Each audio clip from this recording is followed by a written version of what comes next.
शेवगावात गुन्हे शाखेचा मोठा छापा, सुगंधी तंबाखू आणि मावा बनवणाऱ्या अड्ड्याचा पर्दाफाश, 1.25 लाखांचा मुद्देमाल जप्त. नमस्कार, आपण पाहत आहात महाराष्ट्र जनता न्यूज.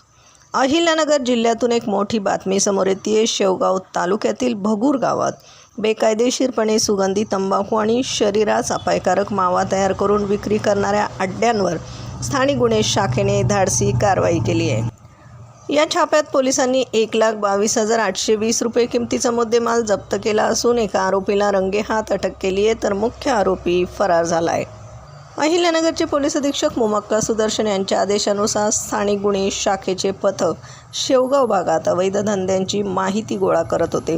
दिनांक 9 जुलै 2026 रोजी पहाटे पोलिसांना गुप्त बातमीद्वारा प्राप्त माहितीनुसार भगूर गावच्या शिवारात नितीन पुरनाळे नावाचा एक इसम त्याच्या राहत्या घरामागील पत्र्याच्या शेडमध्ये बेकायदेशीरपणे सुगंधी तंबाखू आणि मशीनच्या साहाय्याने मावा तयार करत आहे, अशी माहिती मिळाली.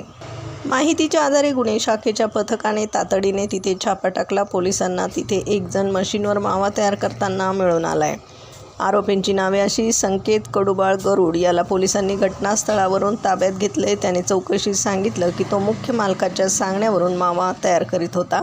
त्यानुसार नितीन ज्ञानदेव पुरनाळे हा बेकायदेशीर अड्ड्याचा मालक असून सध्या तो फरार आहे. पोलीस त्याचा शोध घेत आहे. सध्याच्या कारवाई दरम्यान पोलिसांनी घटनास्थळाहून रत्नाछाप सुगंधी तंबाखू, सुपारी मिश्रित मावा, बारीक व गोल सुपारी, एक इलेक्ट्रिक लोखंडी मशीन आणि प्लास्टिकच्या पुड्या असा एकूण 1,22,820 रुपयांचा मुद्देमाल जप्त केला आहे.